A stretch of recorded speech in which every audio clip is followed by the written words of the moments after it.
জামাতরা যদি আইতো বৃহস্পতি একটা আশা করেন যে যেই চাল আসছিল 30 টাকা কেজি, এখন এই চাল কিনা খাইতে 80 টাকা কেজি। আলোচনায় আগামী ত্রয়োদশ জাতীয় সংসদ নির্বাচন।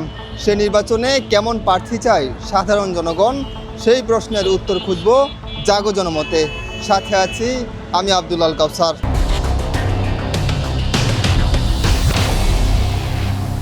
জামাতরা যদি আইতো তাইলে আমাদের গরিবের শান্তি হইতো, বৃহস্পতি একটা আশা করেন যেত। আর যদি জামাত না আহে তাহলে মনে করেন আরো খারাপ হইবে।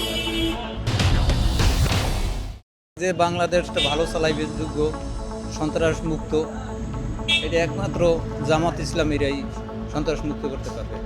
এটা কি কিরা কি করতে পারবে? কিছুই করতে পারবে না, একমাত্র জামাত ইসলামের আইলে পারবে। নির্বাচনে ভালো সচ্ছল একজন প্রার্থী যে সাধারণ জনগণের পাশে কাজ করবে দেশের শান্তির লক্ষ্যে। 17 বছর যে শাসনে ছিলাম সেটা বের হতে চাই।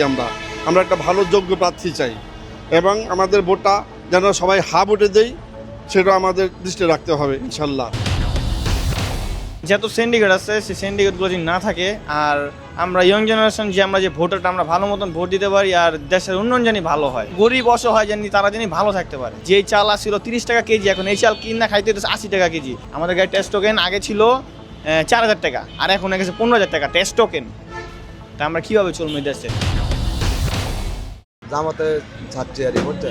এখন তো বিএনপিও চাইছি, আওয়ামী লীগও চাইছি, দোনো দল চাইছি। এখন আমাকে দরকার সাউন্ড যে জামাতের দিয়া চাই একটা বেটারা কী করে কেন মানে দেশ ক্যারম চালাতে পারে, কি বালা চালাতে পারে না খারাপ চালাতে পারে, এটা একটু জনগণের দেখার জন্য। 54 বছরের পরে যত লোকজন এই মানে অবস্থানে বসেছেন, এমপি মন্ত্রী হয়েছেন, প্রত্যেকের তো কেউ তো এই দেশের জন্য কাঙ্ক্ষিতভাবে কেউ কাজ করে নাই, সবাই লুটপাট করছে। জনগণের জন্য কেউ কাজ করে নাই, লুটপাট করে তাদের পরিণতি কী হয়েছে, ক্ষমতাচ্যুত হওয়ার সরকার সহ পালাইতে হয়, জেলে যাইতে হয়। যেই আসুক, কিন্তু উনি যদি কাজের মাধ্যমে প্রমাণ করতে পারে যে হ্যাঁ আমি সঠিক, তাইলে আমি তখনই তাকে সিদ্ধান্ত নেব, এর আগে কাউকে সিদ্ধান্ত নেওয়া সম্ভব না। প্রিয় দর্শক, এই ছিল আজকের মতো। দেখা হবে নতুন কোনো পর্বে নতুন কোনো বিষয়বস্তু নিয়ে। সে পর্যন্ত ভালো থাকুন, সুস্থ থাকুন, জাগো নিউজের সাথেই থাকুন। আল্লাহ হাফেজ।